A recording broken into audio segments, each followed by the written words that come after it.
And we are back for Overanalyzing House of the Dragon, looking at the very beginning of the Dance of the Dragons itself, the fight between the Greens and the Blacks.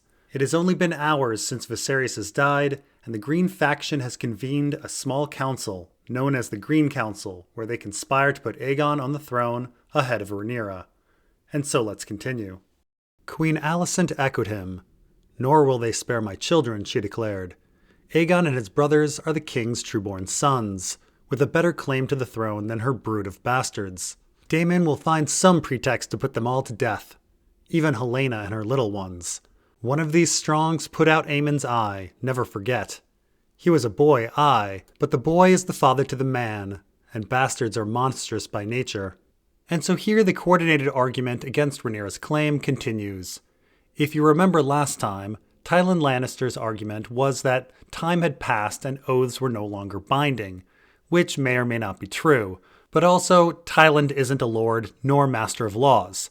Then Jasper Wild's argument was that previous laws favor males over females, which is misleading at best, as previous laws also favored monarch's choice.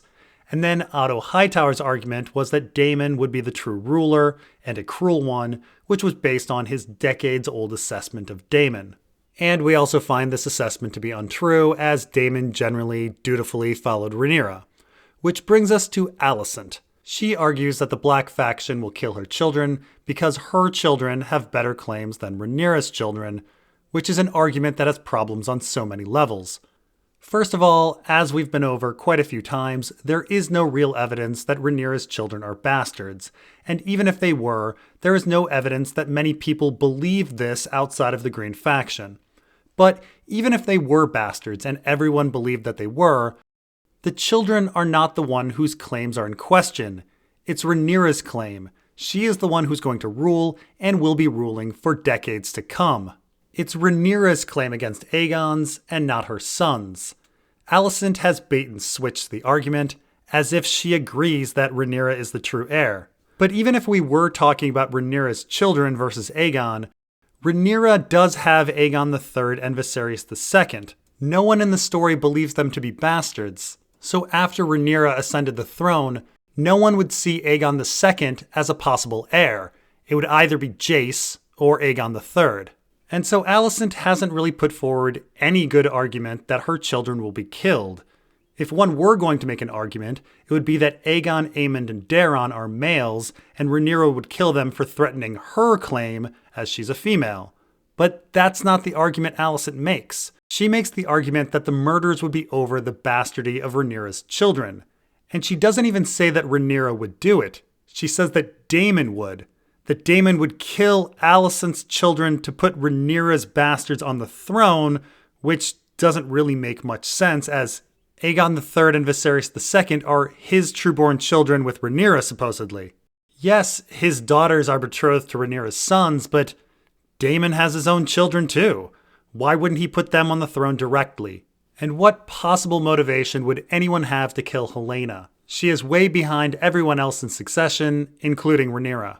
Then beyond this, Alicent claims that Jace, Luke, and Joffrey themselves would want to kill her children solely because they're bastards, and bastards are monsters by nature, which is simply ridiculous. This nature of bastards issue will return later in the story with Rhaenyra and the dragon seeds, which suggests that Rhaenyra herself did not believe her children were bastards. Now, it is also interesting that Alicent insults House Strong here. Larry Strong is sitting right there, and thus it is his own brother that Alicent is accusing of sleeping with Rhaenyra, making Jace, Luke, and Joffrey Larry Strong's nephews. Strikingly, it's never considered by the council that Larys' loyalties could have been colored by his brother Harwin's loyalties or his sister's loyalties. They were handmaidens of Rhaenyra. Likewise, Larys being Jace, Luke, and Joffrey's possible uncle is also not mentioned by the council. Only later does Aemond, of all people, think that these facts are relevant. We will get back to this later. Sir Criston Cole spoke up. Should the princess reign, he reminded them, Jacaerys Velaryon would rule after her. Seven saved this realm if we seat a bastard on the Iron Throne. He spoke of Rhaenyra's wanton ways and the infamy of her husband. They will turn the Red Keep into a brothel. No man's daughter will be safe, nor any man's wife. Even the boys. We know what Laenor was. And so next we get arguments from Criston Cole. He claims that Rhaenyra cannot sit the throne because Jace would follow her and he's a bastard, which again is not much of an argument. Rhaenyra is about 32 years old at this point and would be expected to rule for some 30 years at minimum. Talking about Jace's legitimacy is rather premature. Not to mention, it's not much of an argument to have Aegon usurp Rhaenyra, the true heir, just because later on Jaehaerys might be usurping the true heir, Aegon III. Nonetheless, Criston Cole railing against Jaehaerys would be ironic if Criston Cole were the true father of Jace. Again, in A Feast for Crows, it's rumored that Rhaenyra and Criston Cole were lovers, and it's difficult to know if we should consider this fact with the same weight as the Fire and Blood rumors of Rhaenyra having a romance with Harwin Strong. After this, Criston Cole states that Rhaenyra and Daemon are sexual deviants and therefore should be precluded from rule. And even though Laenor Velaryon is dead, Criston Cole accuses Laenor of being a pedophile, likely based on rumors that Laenor was gay, and somehow his pedophilia had spread to the rest of the Black faction. The arguments are all pretty crazy, and it's rather rich that Criston Cole says that they're going to turn the Red Keep into a brothel, when Aegon would actually frequent brothels and is having an extramarital affair when this council is going on. Now, what is interesting about this list of arguments against Rhaenyra is that they go more or less in order from strong to weak. We begin with Tywin Lannister's claim that oaths are complicated and may not be binding from generation to generation, which legally speaking may actually be true depending on the oath. Then we move on to other legal precedents from Jasper Wilde, which may or may not have weight. Then we move on to Daemon being a bad influence on Rhaenyra, which may have some truth in it, maybe. And then we go rapidly downhill with Alicent claiming that Daemon is going to murder everyone to put Jace on the throne, and that Jace is wicked just because he's a bastard, culminating with Criston Cole calling Rhaenyra a slut and Laenor a pedophile. The order of the arguments really displays the desperation of the Green faction here. We essentially know that the audience of the arguments is definitely Beesbury, and perhaps Orwyle and Larry Strong. And it's also very clear that Beesbury is unconvinced, and so the arguments keep going and keep becoming more searching. Tywin Lannister and Jasper Wilde completely failed in their job in convincing Beesbury that Aegon was the true heir, and so by the time it got to Otto, Alicent, and Criston Cole, the arguments are different. They all seem to accept that Rhaenyra is the heir, so they instead push that Daemon is a bad guy and that the children are bastards. One can see how, after hours of discussion, Beesbury suddenly loses his temper. Discussions of law devolved into calling Rhaenyra a slut. Now, I do have to say that perhaps the most perplexing thing about this passage is the change of continuity regarding Criston Cole's role. In A Feast for Crows, it's said that Criston Cole is the main force that caused the Dance of the Dragons. He is the Kingmaker. He is a character whose influence is mentioned by both Aerys Oakheart and Jaime Lannister, and has 2 chapter titles pay homage to him and his role in the dance, the Queenmaker and the Kingbreaker. And yet his influence here is reduced to calling Rhaenyra a slut and Jace a bastard. He presents the weakest arguments, and his words have no influence on the story at all. It is not recorded that Lord Larry Strong spoke a word during this debate, but that was not unusual. Though glib of tongue when need be, the Master of Whisperers hoarded his words like a miser hoarding coins, preferring to listen rather than talk. If we do this, Grand Maester Orwyle cautioned the council, according to the true telling, it must surely lead to war. The princess will not meekly stand aside, and she has dragons. And so next Larry Strong says nothing, and we will get back to talking about him soon. But then Grand Maester Orwyle states that this will surely lead to war because Rhaenyra has dragons. Though history actually shows that this is not necessarily the case. When Aegon first died, there were certainly grumblings that Maegor the Cruel was the true heir, and he had a dragon. Yet a power-sharing agreement seemed to have been worked out, with Maegor acting as Aenys' hand, and perhaps being made heir. Additionally, Dreamfire Rhaena was Jaehaerys' elder, and she thought she deserved to be on the throne, and she had a dragon, but again, this situation did not end in war. And then there was Rhaenys, the queen who never was, who was passed over not once but twice, and she had a dragon, and the situation did not end in war. And in fact, the Green faction themselves attempt to stop the war through diplomatic means. Yet oddly, Orwyle, the Grand Maester, a man trained in history and diplomacy, claims that the action will certainly lead to war, which should make one raise their eyebrow, as later on, diplomatic efforts are botched by Orwyle himself, a man who stated that war was inevitable. "And friends," Lord Beesbury declared, "men of honor, who will not forget the vows they swore to her and her father. I'm an old man, but not so old that I will sit here meekly whilst the likes of you plot to steal her crown." And so saying, he rose to go. As to what happened next, our sources differ. Grandmaster Orwyle tells us that Lord Beesbury was seized at the door by the command of Sir Otto Hightower and escorted to the dungeons. Confined to a black cell, he would in time perish of a chill whilst awaiting trial. Septon Eustace tells it elsewise. In his account, Sir Criston Cole forced Lord Beesbury back into a seat and opened his throat with a dagger. Mushroom charges Sir Criston with his lordship's death as well, but in his version, Cole grasped the old man by the neck of his collar and flung him out a window, to die impaled upon the iron spikes in the dry moat below. All three chronicles agree on one particular. The first blood shed in the Dance of the Dragons belonged to Lord Lyman Beesbury, Master of Coin and Lord Treasurer of the Seven Kingdoms.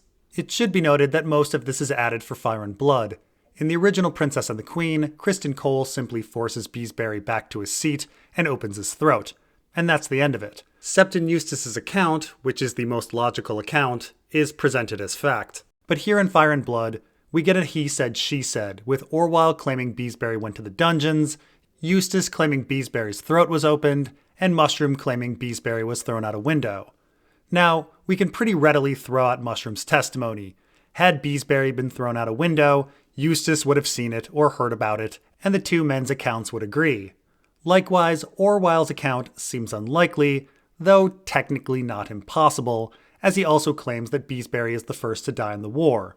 In order for this to be true, not a single black resisted Criston Cole's arrests when he was ordered to kill anyone who did, and then Beesbury died of his chill in the weeks between the Green Council and Luke's death at Storm's End. Again, not impossible, but it's a little weird that Orwyle would know the time of death when the entire court was under the impression that Beesbury was alive in the dungeon, though maybe Beesbury was brought out to be treated by Orwyle. Of course, the most glaring thing about the Beesbury situation is that later the text repeatedly straight up says that Beesbury was murdered. In fact, it says so in the very next paragraph. Though this may be author error. George R. Martin may have forgotten to edit the next paragraph.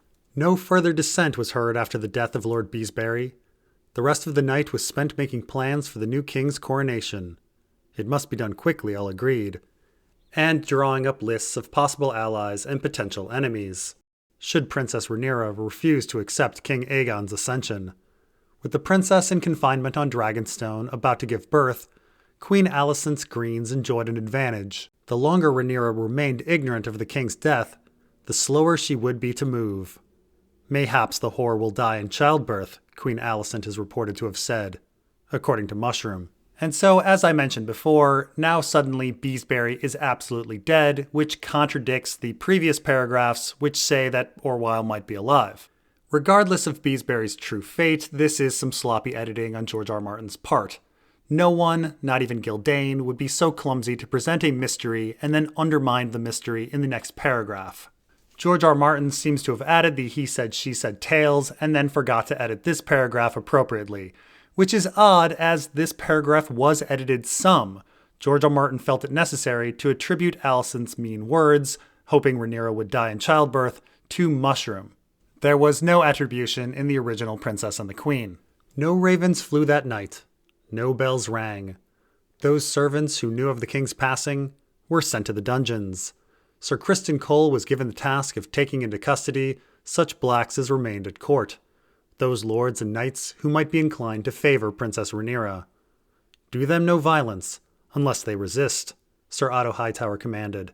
"Such men as bend the knee and swear fealty to King Aegon shall suffer no harm at our hands." "And those who will not?" asked Grandmaster Orwyle.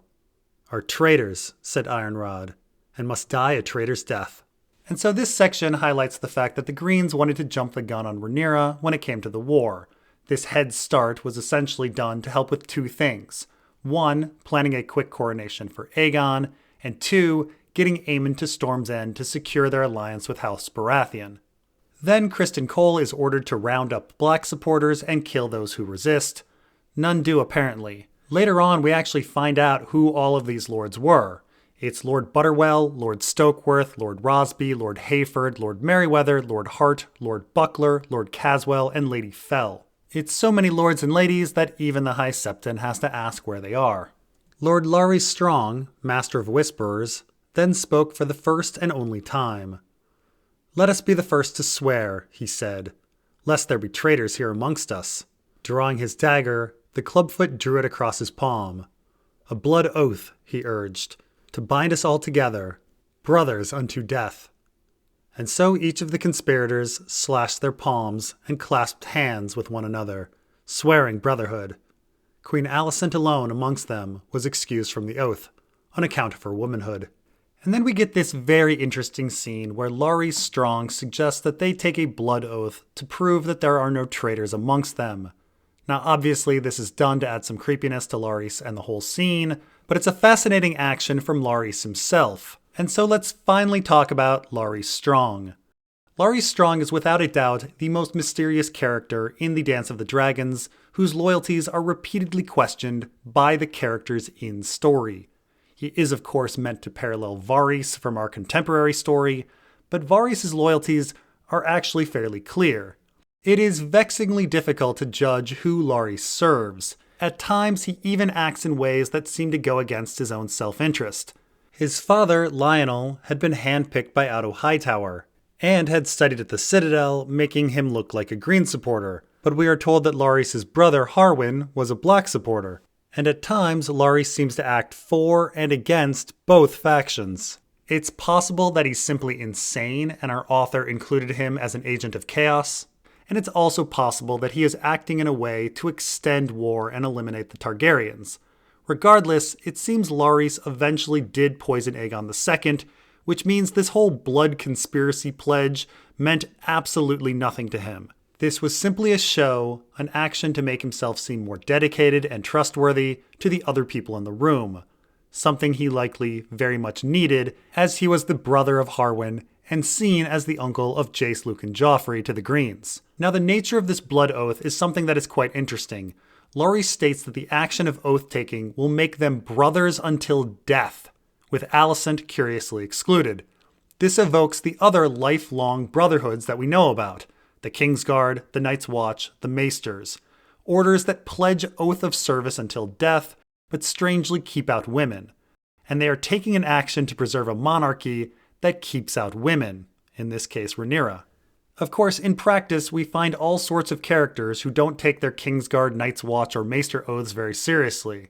Not to mention, this entire crew just played down the validity of their oaths sworn to Rhaenyra. And so while this scene is very memorable, the importance of this blood oath, this oath between men that will go to their deaths, is actually of not much value. These men are all proven liars. But what is also very interesting about this scene is that Larry Strong may be the only one amongst them who has not sworn an oath previously that we know of. Criston Cole is a Kingsguard, Orwyle a Maester, Otto Hightower and Tywin Lannister are knights, and although we aren't certain about Jasper Wilde, it's likely he's a knight too. But not Larys. Because of his clubfoot, we know he is certainly not a knight, and he's not part of any oath-sworn order. He appears to be a man outside of the world of oaths, dealing with a bunch of men who come from a world of oaths. Dawn was breaking over the city before Queen Alicent dispatched the Kingsguard to bring her sons Aegon and Aemond to the council. Prince Daeron, the youngest and gentlest of her children, was in Old Town, serving as Lord Hightower's squire. One-eyed Prince Aemond, 19, was found in the armory, donning plate and mail for his morning practice in the castle yard. "Is Aegon king?" he asked Sir Willis Fell, "or must we kneel and kiss the old whore's cunny?" Princess Helena was breaking her fast with her children when the Kingsguard came to her, but when asked about the whereabouts of Prince Aegon, her brother and husband, she said only, "He is not in my bed, you may be sure. Feel free to search beneath the blankets." So here Alicent has the Kingsguard go out to find her sons and bring them to the small council. The paragraph has been changed a bit, as in the original Princess and the Queen, Daeron was in King's Landing and weeps for Viserys' passing, who is also erroneously called his grandsire. And although these errors were fixed, a bit of contrast is lost. In the original Princess and the Queen, Daeron reacts appropriately when hearing of his father's death. He weeps. Meanwhile, Aemond does not mourn at all. He immediately thinks of Aegon's power and his hatred of Rhaenyra. Yes, we can still see that Aemond is acting cold and cruel, but it's less obvious without the direct contrast to Daeron. Now with Aemond, he also puts forward a criticism of Rhaenyra, which is, more or less, simply misogyny. He calls her an old whore and asks if they should kiss her cunny. In this situation, Aegon's infidelities, which we hear about in the same paragraph, are ignored, while Rhaenyra's possible infidelities are highlighted. And Aemond then speaks of them degrading themselves by submitting to a vagina, kneeling and kissing it. But beyond the blanket sexism, it is interesting that Aemond appears to be somewhat aware of the plan to crown Aegon, something that Aegon himself seems to not be aware of. Apparently, either Criston Cole or Alicent or someone in the Green faction shared these thoughts with Aemond, but did not with Aegon. Now with this passage, we also get a very brief glimpse into the character of Helaena, who is not much of a character in Fire and Blood at all. She is described as a pleasant, happy girl before the Blood and Cheese incident, and then understandably becomes very depressed. And other than a later line of, "Who are you?" this is the only quote that we get from Helena's mouth in Fire and Blood. "He is not in my bed, you may be sure. Feel free to search beneath the blankets." Now Aegon has separate chambers from Helaena, so he would likely only visit when he sought sex from her. Helena's line seems to imply that he didn't often visit. And there's a tad bit of weirdness to the last line, "Feel free to search beneath the blankets." This seems to imply that Aegon is one to hide. And while this idea is pursued in House of the Dragon, it isn't really an aspect of Aegon in Fire and Blood. I'm not sure why anyone would think that Aegon would be hiding under blankets. Perhaps Helaena is just weird. Prince Aegon was at his revels, Monken says in his True Telling, vaguely. The testimony of Mushroom claims Sir Criston found the young king-to-be drunk and naked in a flea-bottom rat pit, where two gutter snipes with filed teeth were biting and tearing at each other for his amusement, whilst a girl who could not have been more than 12 pleasured his member with her mouth. Let us put that picture down to Mushroom being Mushroom, however, and consider instead the words of Septon Eustace. And so next we get an extra paragraph that was not in the original Princess and the Queen. Again, our author has added in a he said, she said situation. In the original Princess and the Queen, Aegon was simply found with his paramour, as Septon Eustace will report in the next paragraph. Here we get the Munkin report, which comes from Orwyle, that vaguely says that Aegon was at his revels, but then we get a Mushroom story, saying that Aegon was watching pit fighters while getting fellatio from a 12-year-old girl. Now, a couple things on this passage. First, let's talk about filed teeth in Ice and Fire. So originally, filed teeth was a trait unique to Biter, the odd companion of Jaqen H'ghar, who becomes a brave companion. It's not until A Feast for Crows where we hear about anyone else having filed teeth, and that's squishers, who have needle-like teeth, and they may have only been given this quality so that our author could have them compared to Biter in the Brienne story. But then later, at a 2006 event, a fan asked George R. R. Martin about Biter's backstory, and our author, perhaps on the spot, came up with this story about Rorg and Biter. Rorg owned a pot shop and a fighting pit, and Biter was a fighter in it. And then after this, filed teeth really expands in our story. Suddenly in A Dance with Dragons, they're everywhere. Wildlings have them, pit fighters and Essos have them, exotic slaves and Essos have them, a former leader of the Golden Company has them, people watching Cersei during her Walk of Shame have them. So this mention of pit fighters and flea bottom with filed teeth is really a continuation of this legacy. And then we have Mushroom's criticism of Aegon for possibly having sexual relations with a 12-year-old girl. And we should remember that Viserys I wedded Aemma Arryn when she was 11 or 12, and Laena Velaryon was offered to Viserys when she was 12. The characters in story recognize that 12 is too young for sex, but they push the practice anyway when it aids them politically. Though the good Septon admits Prince Aegon was with his paramour when he was found, he insists the girl was the daughter of a wealthy trader, and well cared for besides. Moreover, The prince at first refused to be part of his mother's plans. "My sister is the heir, not me," he says in Eustace's account. What sort of brother steals his sister's birthright? Only when Sir Criston convinced him that the princes must surely execute him and his brothers, should she don the crown, did Aegon waver. Whilst any true-born Targaryen yet lives, no strong can ever hope to sit the Iron Throne, Cole said. Rhaenyra has no choice but to take your heads if she wishes her bastards to rule after her. It was this, and only this, that persuaded Aegon to accept the crown that the small council was offering him, insists our gentle Septon. And so here we have a paragraph that is essentially all that remains of the idea that Criston Cole was the Kingmaker who started the Dance of the Dragons. Aegon apparently was under the impression that Rhaenyra was heir and had to be convinced by Cole to make his claim. And this is the act that makes him the Kingmaker, something that's supposed to be equal to Aerion and Aerys Oakheart kidnapping Myrcella to crown her, and Barristan overthrowing Hisdar to take control of Meereen. Of course, Cole doesn't really seem all that important in this passage. One would imagine that if Cole failed, Alicent, Otto, Aemond, and the rest of the Green faction would have kept badgering Aegon until he conceded. Additionally, Cole's logic is different from A Feast for Crows, where Cole is portrayed as a sexist, wanting Andal tradition of male over female, while here Cole is pushing true-born over bastardy, which is consistent with what he argued at the Small Council. The other thing that diminishes Cole's role as Kingmaker is that, at least in Fire and Blood, this is Eustace's account. In the original Princess and the Queen, this is presented as fact. Because Eustace is often an apologist for Aegon, one can question whether this event actually even happened. Not to mention we have Mushroom's account as well. In the end, Criston Cole is only the Kingmaker so much as he's the first voice to convince Aegon among many who would certainly try. And that's only if we accept Septon Eustace's account that Aegon needed convincing.